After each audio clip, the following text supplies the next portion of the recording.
HR issues can kill you. One complaint against your company can turn your world upside down. And you spend way too much time dealing with HR when you should be spending your time on making a profit. You should talk to Bambee. With Bambee, get access to your own dedicated US-based HR manager starting at just $99 per month. They get to know you and your business while providing HR expertise and the personal touch you need and want. They're available by phone, email, and real-time chat, so onboarding and terminations run smoothly. Team members reach peak performance, and your business stays compliant with changing HR regulations. And with Bambee's HR Autopilot, you'll automate important HR practices like setting policies, training, and feedback. HR managers can easily cost $80,000 a year, but Bambee starts at $99 per month. Schedule your free conversation today to see how much Bambee can take off your plate. Go to Bambee.com right now and type in Accelerate under podcast when you sign up. It'll really help the show. Spelled BAM, BEE.com. Bambee.com. Type in Accelerate. Welcome to Accelerate Your Business Growth, where we're exploring all sorts of business topics. Experts from around the world join me, your host, Diane Helbig, for a conversation where they share their expertise with all of you. Take what you need when you need it.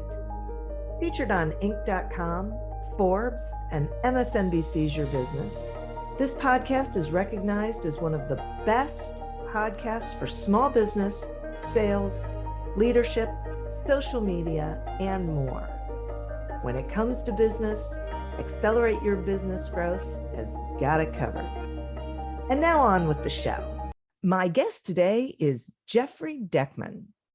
Jeffrey is an award-winning author on the next evolution of leadership, conscious leadership. As a serial entrepreneur, he has bootstrapped 2 multi-million-dollar companies, several nonprofits, and multiple political organizations. Since 2005, he's been a leadership and organizational performance consultant and leadership coach, helping leaders build powerful and resilient 21st century ready organizations. Jeffrey regularly publishes on the Forbes.com blog, and he is also a stage 4 cancer thriver. Congratulations for that, Jeff. Thank you. It's a big deal. Yeah, it's a big deal, and I'm happy to be here, So yeah, good stuff. Yeah, absolutely. So we had an opportunity to talk a little before the recording, but we're going to be talking about leadership and engaging your employees and things. And I'm wondering if you can shed some light on what you see as like some of the biggest mistakes leaders are making that they don't even realize they're making. Oh boy. What I can say is, I work right in the trenches with my clients. I do some coaching work, but mostly it's consulting. So I deal with small to medium-sized businesses. So I roll up my sleeves and I'm speaking with management, owners, and frontline workers. And the biggest mistake I think people in management make is that when it comes to employee engagement, they expect the employees to engage them. And what I tell people is I take it from the Stephen Covey book, which when he talks about trying to be understood, seek first to understand, then be understood. So what I say is seek first to engage them, then to be engaged. Yeah. Because that's the main thing. Think about when you first started into business, and you have you're starting your career and you're kind of intimidated. You're the new person, you're not quite sure, and the boss is the boss. So there's a little bit of an intimidation factor there. So you're hesitant to really lean in, and you may not quite know where to lean in and what have you. So it's really inherent on management to create the environment where people not only feel safe to engage, but they want to. So that you really want to take the initiative to build the relationships and the rapport with the people. It's not about becoming best friends, but it's it's becoming familiar with them and them with you. And that really starts the process because, human beings like to get along with other human beings. So if we can remove some of those unnecessary barriers, it really starts to help facilitate that process. And I think I'm so glad that you said this, because as you were talking, I was thinking, we forget what it was like to be the new person. And we forget that they don't know the things that we know. They're not familiar with the environment. They're not comfortable with the people yet. And so for us to have an expectation that they're just going to dive in and figure out how to fit in, it doesn't really make sense. No, it doesn't. And, we have to really, as leaders, there's managers and there's leaders, and every manager can be a leader, but not all are. And all effective leaders are managers. And, so what we need to do is we need to make sure that people have a clear understanding on what the level of expectation is. And, I talk a lot about organizations that they're tribes. Organizations, we've been taught that organizations are kind of machines. You look and you see the org chart, and it's linear, and there's hierarchies, and it's structure, and there's departments, and there's silos, and there's all that type of stuff. And the org chart is important, but the org chart actually starts working against you when you see your organization win that model and you engage it the same way. Organizations are really just a tribe of tribes. And when you think of it that way, you start to humanize the organization. And, if you think about it, tribes are the most effective form of collaboration that humans have ever devised. It's through our ability to tribe, that we've become the most successful species on the planet. Not always the smartest, but the most successful. And, as we've gotten into organizations and, we've built really big corporations, and based on industrial age thinking and mechanized thinking, everything is a machine. The organization is a machine, and the people are tools or gears in the machines, et cetera. And it's been a model that, to give it its due, it's allowed us to win 2 world wars and to build the largest corporations the world's ever seen. But we're not in the industrial age anymore. So what we have to do is we have to start thinking about how do we maximize our human capital with the people that we have. And the Gallup has done years and years of studies of employee engagement, and employee engagement consistently shows that there's only 3 out of 10 people that are engaged in organizations. Now, think of a baseball manager. If he could only get 3 of his 9 players out on the field, they're not going to win, and he's not going to have their job long. But it's been that long for so long that it's become accepted. In fact, if you can get 4 of your players out on the field, that's considered a major win. So the problem with that is it's costing American companies $500 billion a year in lost productivity. So all the studies show that 70% are not engaged, but then when they ask the employees who want to be engaged, 70% want to be engaged. So I look at that and I say, okay, wait a minute, 70% aren't, but 70% want to be. And if you ask management, 100% of them say they want the people to be engaged. So why, if everybody wants that, why isn't it happening? And we've been focusing on thinking that it's a people problem, but it's not. I'm a firm believer that it is a problem with the model that we are using. Excuse me. Can you explain that? Yes. In the research that I've done to do my book and everything I've done over the last 17 years in this space, I really started looking at what are the driving forces behind the organizational chart. And McKinsey did a study many years ago that said 67% of all work done in organizations is done outside of the org chart in informal networks, tribes, that are formed by employees, not in rebellion against the management, but in order to be more effective at getting their work done. So that's another clue that the model we're using is not right. And when you go back to the whole tribal discussion, you look at the org chart, it's mechanized, it looks like an assembly line. But the way people interact and engage one another naturally is tribal and conversational. It's a network. A tribe is a network. So if you try to lead a network using mechanistic and highly structured models, you're going to get 3 out of 10 people excited and engaged. When you start engaging that network as the tribe that it is, employee engagement's going to go up. Engagement goes up, performance goes up. Performance goes up, profits go up.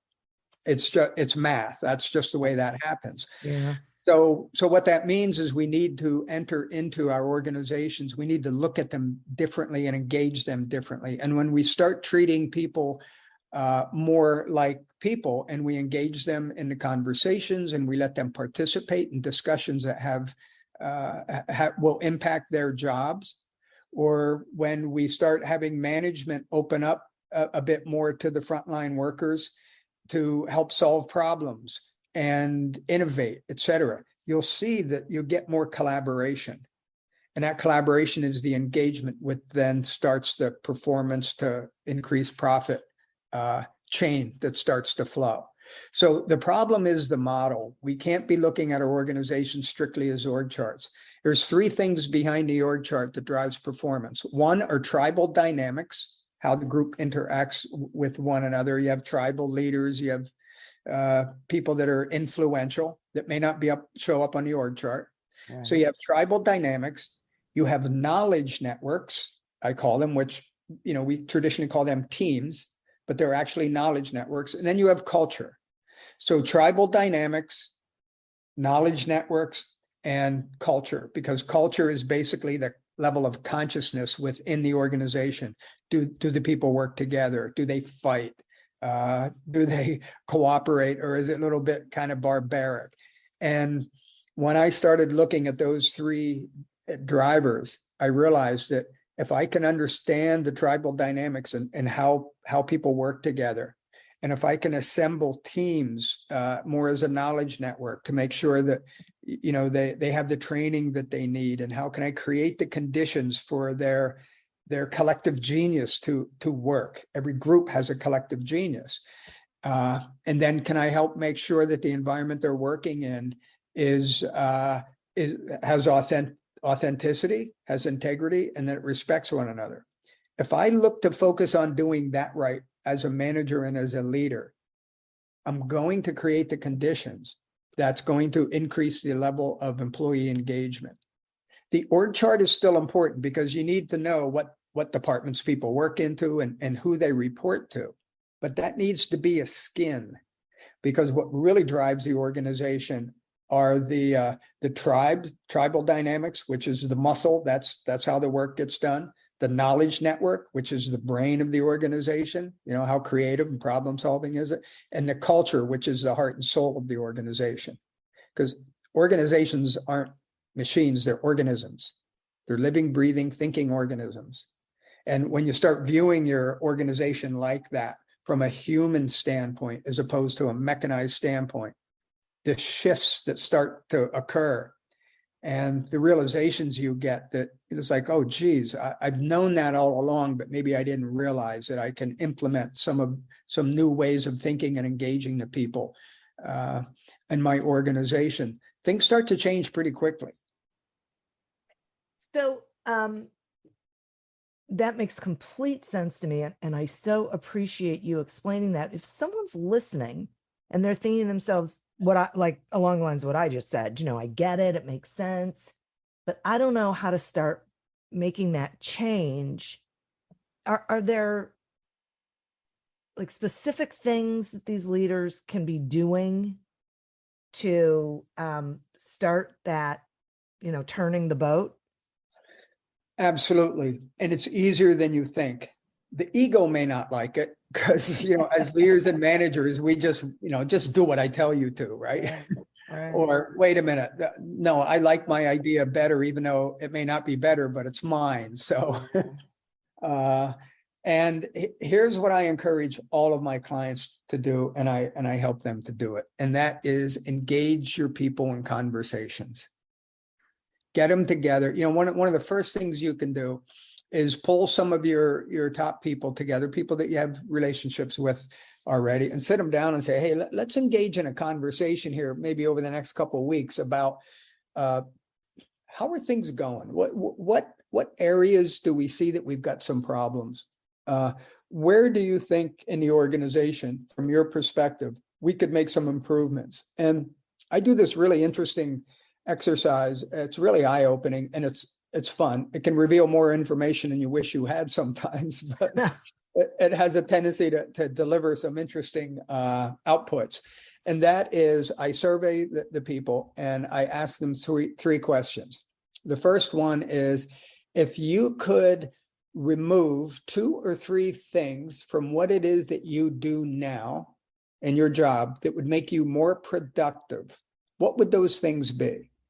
So they answer that. The next question is, if you could add 2 or 3 things to what it is that you do that would make you more productive, what would they be?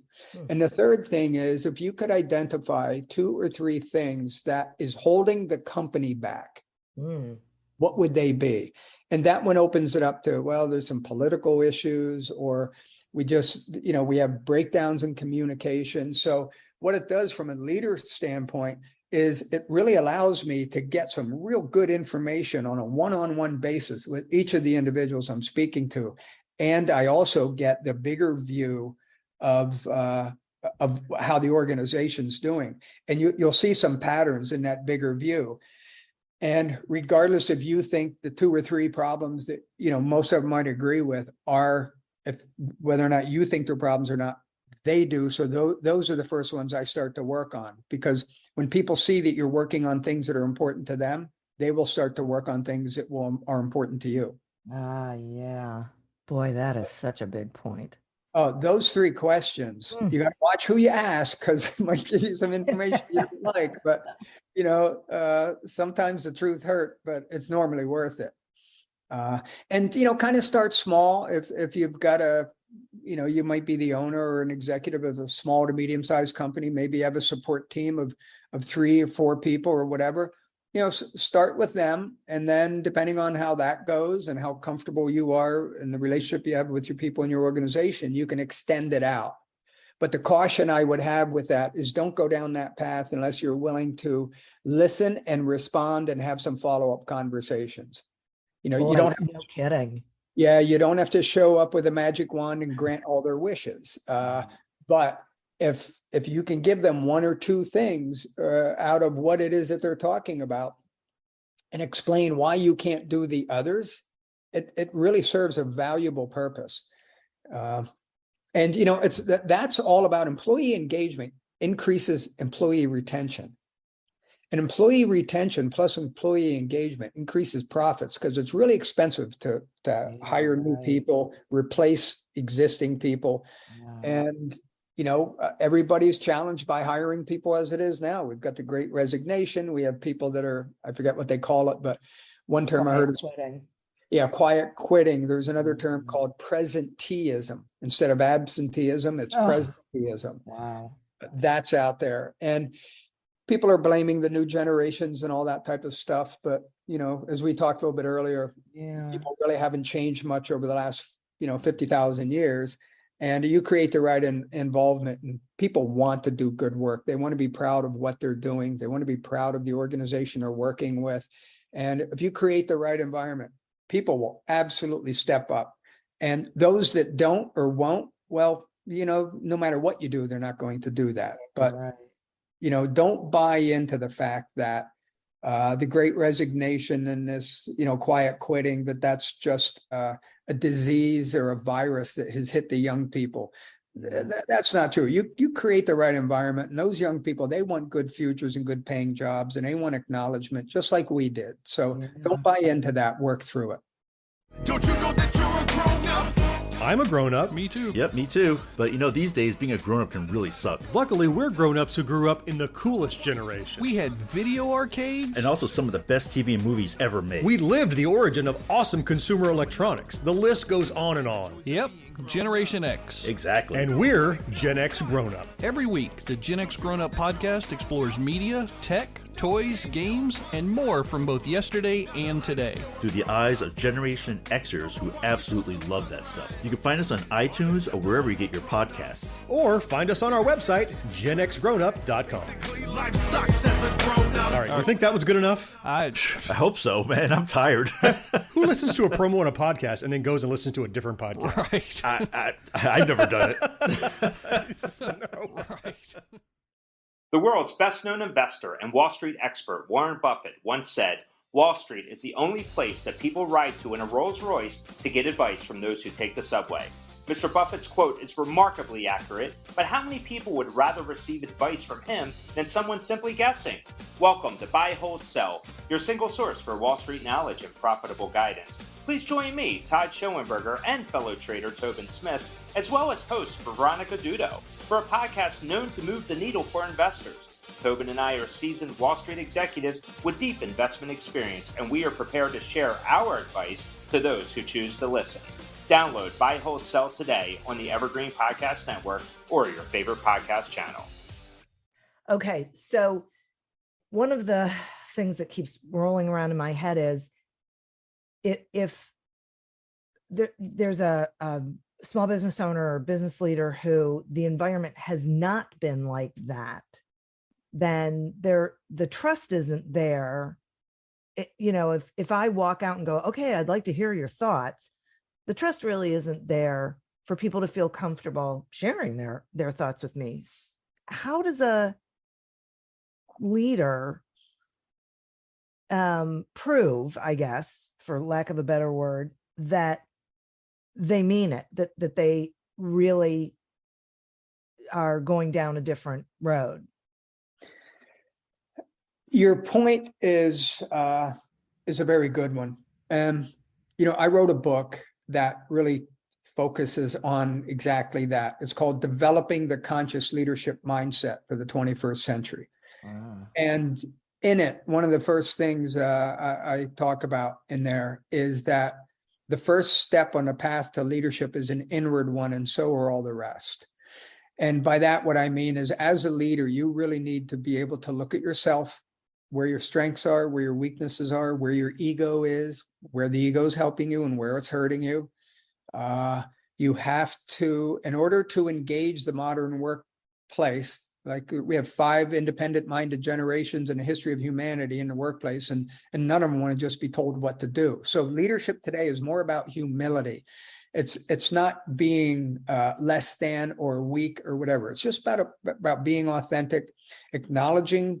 If I want to get credibility with someone who I don't have credibility with, or I've destroyed it, I need to go in and be honest with them and acknowledge some things. So one of the ways you could do, and you need to be careful with this, but we just have a short amount of time here to share this, is just to, first of all, own it for yourself where you've made some mistakes. I used to be a different type of leader than I am now. So everything I talk about and I write about, I've lived through.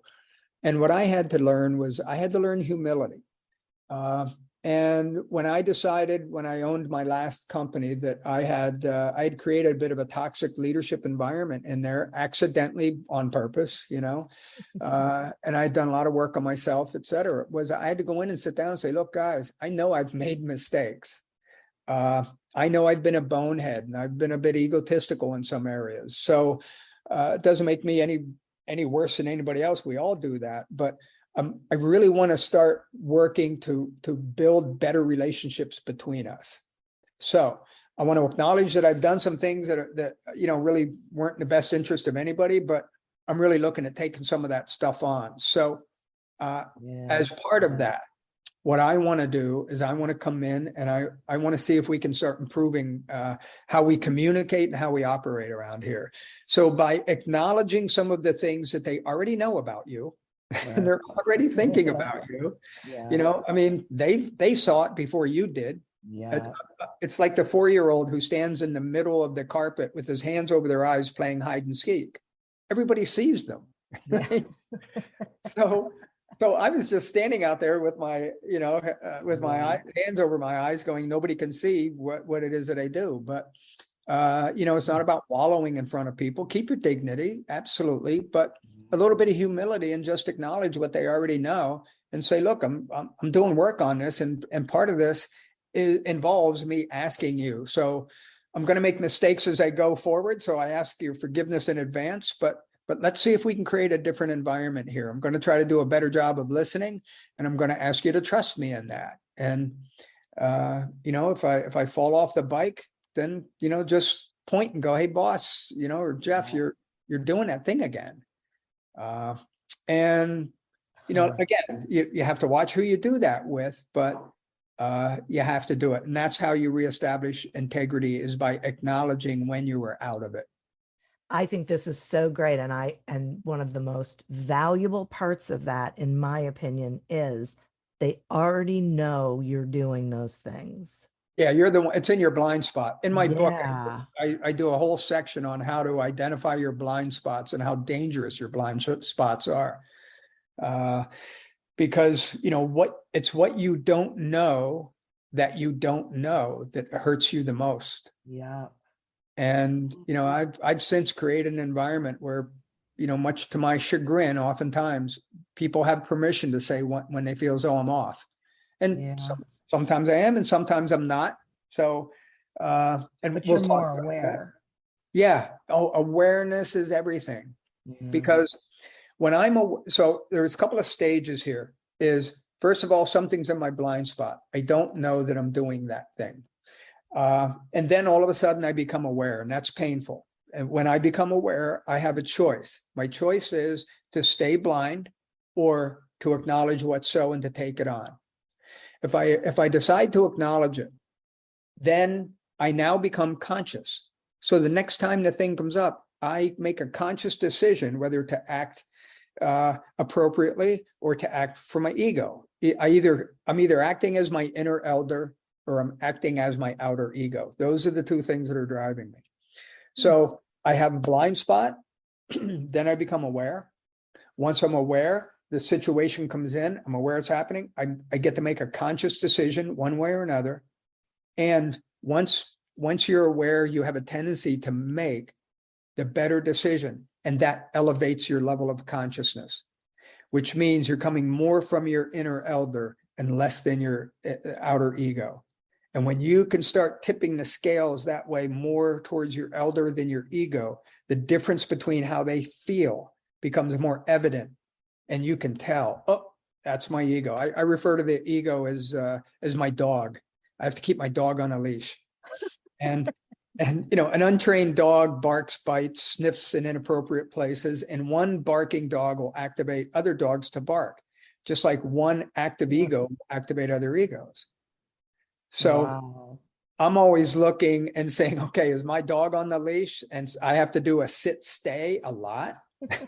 I have a muzzle handy because, it's just an impetuous child. It's smart and it's willful, and it is, when it's domesticated, it's a good servant, but it's a horrible master. Yeah. So that's what I do every single day, is I'm just trying to, domesticate my dog and acknowledge when it got off the leash. And when I work with my clients and we bring that into play, someone will do something and they'll self-admit and go, you know what, my dog just snapped the leash. Let me put it back on. It gives us a fun, playful way to help acknowledge some of our worst traits. And then if we acknowledge them, we can work on them. Right. Exactly. All of us here are good people. We're just trying to do the best we can, and we're challenged. So, compassion is important for one another, especially yourself. And then accountability. Compassion without accountability is weakness. But you add the two, and it's really a powerful mix. Boy, no kidding. I love that. I had never looked at it that way. This is really just so great. And Jeff, I really appreciate this conversation. I think it is tremendously important, and I feel like it's liberating. So nothing you said sounded like it was hard work.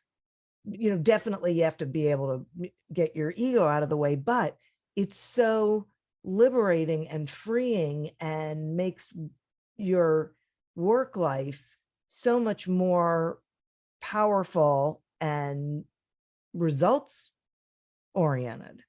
Yeah, it's really, when I do my training classes or I do my coaching, what happens is within a couple of weeks, the people come back to me and they say, you know what, this isn't just about leadership at work. This is about leading my life. Yeah. This is about who I am in this world. Am I contributing to the positive side of the equation, or am I contributing to the toxic side? Right. And, let me just be, like like Gandhi said, let me be the change that I want to see. Yeah. Every snowflake is important in the avalanche. Yeah. Every act that I do is either an avalanche in a positive part of the avalanche in the positive side of the equation, or an avalanche that's on the toxic side. And I just want to have more on the good side than I do the toxic side. And if we all did that a little bit more incrementally, we'll make some changes. And worst case, your life becomes better because you feel better about yourself and you have better relationships. There is no downside to any of this stuff. No, there really isn't. And you can't expect other people to do it until you are modeling that behavior. Employees have no reason to do it if you're not. They won't. Yep. They absolutely won't. They'll act like it when you show up, but when you go away, they're not going to do it. Yeah.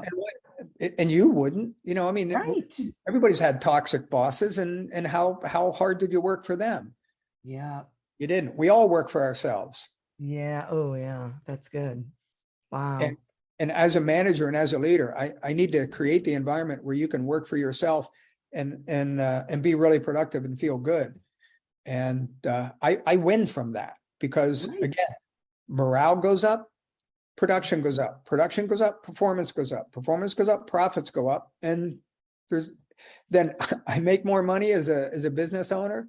I pay more money to those people that are working, and we're beating the competitors because a healthy culture. And if you can maximize your human capital, that's the best competitive advantage you're going to have in business. Yeah, definitely. Absolutely. Your most valuable resource is the collective genius and the collective energies of your tribe. Yeah. You learn how to create the conditions for that collective genius to be working and leaning in the same direction. And you're like, what's that guy who's on the cruise ships or on the rowboats that they just bark through the megaphone, the coxswain or whatever they call it? Right. That's what you become. And everybody's rowing in the right direction and they're happy. They see they're winning. People love that. Who doesn't? Right. Yeah, this is really tremendous. I thank you so much for spending this time with us. Will you tell the listeners how they can find you, how they can find your book, anything you think they should know? Yeah, it's super easy. Just go to jeffreydeckman.com and you go into my site, you'll be able to link to the book. I also have a YouTube channel that's got a lot of short videos in, and I do a section in there called Wisdom from the Woods, where I go out, walk my dog, and I get these ideas, and some really interesting consciousness type concepts that we talk about. And I have blogs, and I'm on Forbes. You can just go into Forbes.com and Google me. I have a lot of interesting articles about the new way to design your organizations away from the industrial age org chart and this new tribal. And I can tell you, everything that I talk about is proven. I've done it. I've built my practice around it, and none of it's platitudes or just kind of wishing.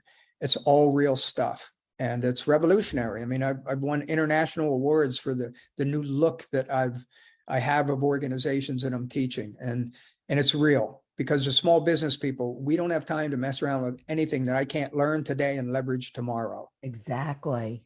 Right. So, yeah, That is just right. jeffreydeckman.com. There's a lot of stuff, free stuff you can read in there, and it'll get you into the mindset of what it is that I'm talking about. You can make sense out of all of it. Yeah, it's really great. Thank you. I think this was a great first step for my listeners. And really, I'm encouraging everyone to head on over there and continue to absorb this information. And if you aren't already operating this way, make these changes, because it's not going back to the old way. And if you really want to kickstart, buy the book. The book won 2 national and 2 international awards. It's an Amazon bestseller for organizational design and organizational psychology. But it's an easy read. It's not a novel. Each page is a chapter. Each chapter makes a point, and it's a workbook, and it's a reference manual. Oh, nice. Oh, and it will help you it'll guide you through the things you need to go through to help find your inner elder and to come from that place. And it also provides interesting insights into the new organizational design that I've spoken about. It's a great book, even though I wrote it myself. I gotta tell you, I still go back and reference it. What the heck did I write? I need some help. So Excellent. it'll really start the process for you.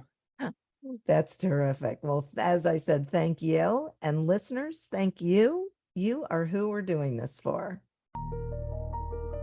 Thank you for tuning in to this episode of Accelerate Your Business Growth, a production of Evergreen Podcasts. Discover more episodes of this podcast and explore others at evergreenpodcast.com.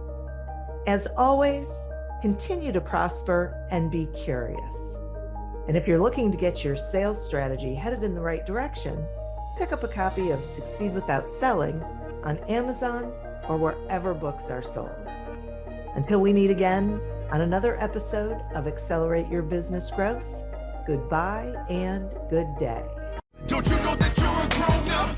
I'm a grown-up. Me too. Yep, me too. But these days being a grown-up can really suck. Luckily, we're grown-ups who grew up in the coolest generation. We had video arcades. And also some of the best TV and movies ever made. We lived the origin of awesome consumer electronics. The list goes on and on. Yep, Generation X. Exactly. And we're Gen X grown-up. Every week, the Gen X Grown Up podcast explores media, tech, toys, games, and more from both yesterday and today. Through the eyes of Generation Xers who absolutely love that stuff. You can find us on iTunes or wherever you get your podcasts. Or find us on our website, genxgrownup.com. Life sucks as a grown-up. All right, you think that was good enough? I hope so, man. I'm tired. Who listens to a promo on a podcast and then goes and listens to a different podcast? Right. I've never done it. No. Right.